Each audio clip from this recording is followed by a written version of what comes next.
Hole in a Box by C.S.R. Chapter 8 Little Hamilton.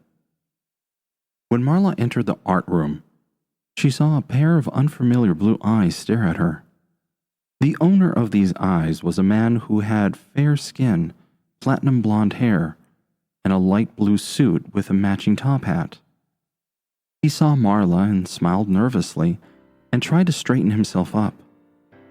He was tall, probably 6'1". He looked straight into the young girl's eyes, and right away they felt some sort of instant connection.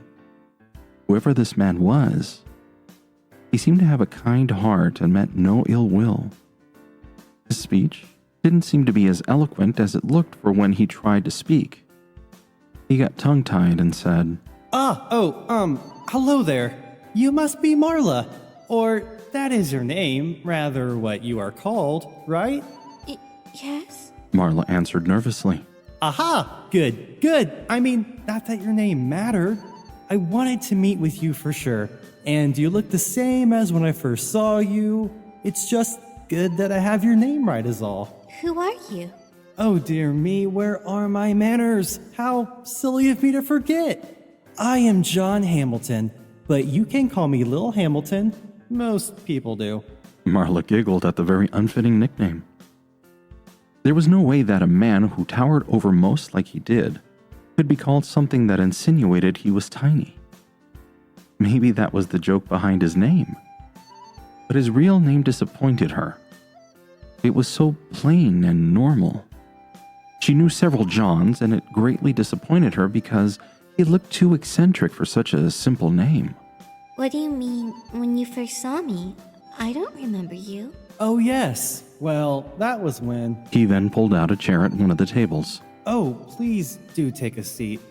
It implies we have more time to talk, rather than just standing around. Oh, okay. Marla sat down at the seat the Hamilton pulled out for her, and then he took off his hat, placed it on the table, and sat across from her. The sight was quite hilarious, as the man seemed to barely fit in his seat. So, as I was saying... When you first saw me. Ah, yes. I first saw you about a week ago. You were drawing so intently. You really are a magnificent artist. I also bet you are very creative and have a great imagination on you. Well, I suppose. I'm sorry, I don't remember you. It's no surprise. You seem so invested into your work. I didn't want to disturb you. I completely understand. Getting invested in my art, that is. Oh, what a thrill to write! You sort of forget about the real world. Right? Oh, yes. I'm an author. That's why people call me Little Hamilton. It's my pen name. I started writing when I was about your age. Published my first book then too. It was, or is still, called The Adventures of Luke Hamilton. At the time, I wished for adventure and something new. So I made a character that was supposed to be me, but better. A character who could do things that I wasn't able to. Oh, how silly of me. I came to get to know you, and now I'm just rambling about myself. I love to read.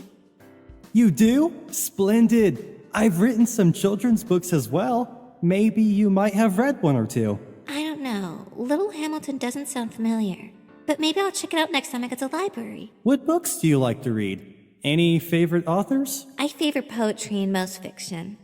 I love the works of Clive Barker, Anne Rice, Lewis Carroll, Mark Twain, J.R.R. Tolkien, Charles Dickens, Oscar Wilde, and even William Shakespeare. Really? You've read all of that? You must be such a mature girl. I like your taste, though.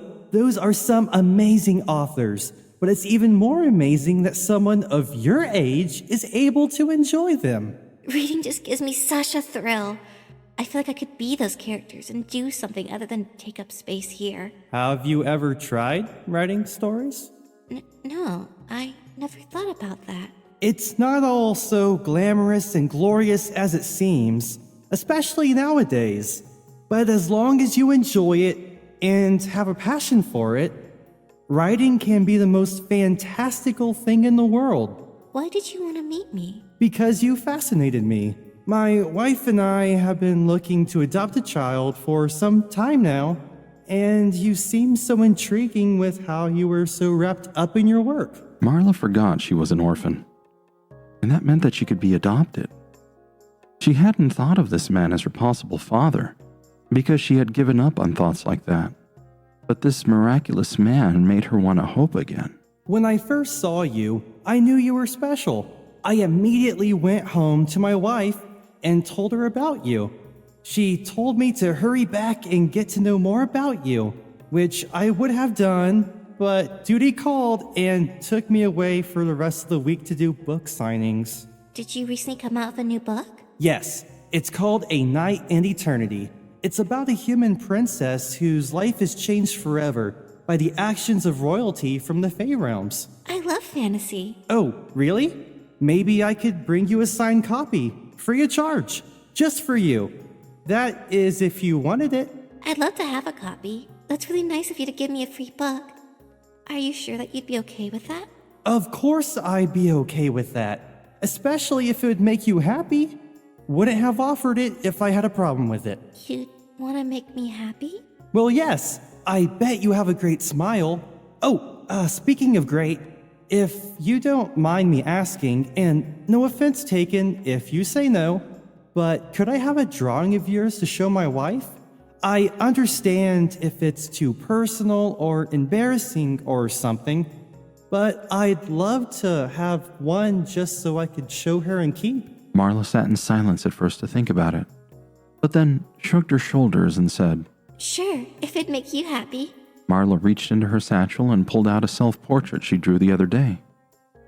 She stared at it questionably for a while, then hesitantly put it on the table and slid it over to Hamilton. Here, it's a self-portrait. Oh, wow! It's very unique. I like it. You like top hats, don't you? You were wearing one when I saw you, and you're wearing one in your portrait. Yes, but the hat wasn't mine. It got left behind. I love top hats too. Maybe I could get you one. What's your favorite color? No, don't answer that. Maybe I'll take you shopping with me and you can pick one out for yourself. Oh, look at me getting all ahead of myself. You probably like surprises though. Oh dear, I'm rambling. Marla started to giggle. But then Miss Keffler, who had been sitting in the corner of the room the whole time, intervened. Oh, look at the time, Mr. Hamilton. It's about time that you have to go. Marla needs to go about her day. Oh no, well, if that's the rules, then I must go, I suppose. Will you Marla started. be coming back? Why, of course I will. I promise, Marla.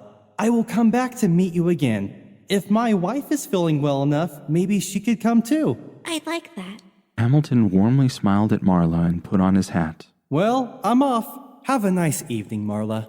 Thank you. You too. Marla's voice started to get soft. Miss Keffler led Hamilton out of the room, and Marla once again felt alone.